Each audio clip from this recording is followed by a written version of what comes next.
గచ్చిరోలి జిల్లా సిరొచ్చ తాలూకాలో ఎడతెరపి లేకుండా 4 గంటల పాటు భారీ వర్షం కురిసింది.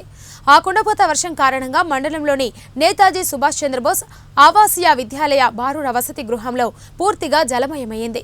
ఆ హాస్టల్లో ఉన్న 80 మంది విద్యార్థులను పోలీసు శాఖ, నగర పంచాయతీ, రెవెన్యూ శాఖల ఉద్యోగులు కలిసి మరో పాఠశాలకు తరలించారు.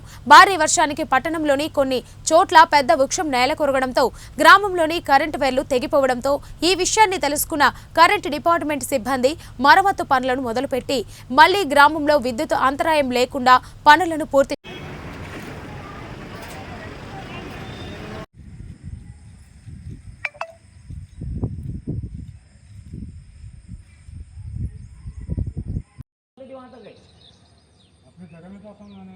उसको तो इधर खींचे अपन है बंसुर साहब, उसको तो इधर खींचे रोड है सर, उसको लगते हैं।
काल दिनांक 18/7/2024 रोजी एकाएकी गडचिरोली जिल्ह्याच्या सिरोंचा तालुक्यामध्ये पावसाचं प्रमाण वाढलं आणि त्या पावसाच्या प्रमाणामुळे सिरोंचा तालुक्यातल्या आजूबाजूच्या गावात आणि सुभाषचंद्र बोस नेताजी सुभाषचंद्र बोस हॉस्टेलमध्ये पूर परिस्थिती निर्माण झाली आणि तात्काळ तालुका प्रशासनानं दखल घेतली आणि मुलांना तिथून बाहेर काढण्यात आलं.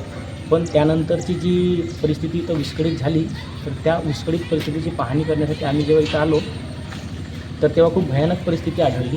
कारण की विद्यार्थ्यांचे बेड, विद्यार्थ्यांच्या स्वतःचे जे कपडे, विद्यार्थ्यांच्या पेट्या, पुस्तका ह्या सगळ्या वस्तू अस्तव्यस्त झाल्या होत्या.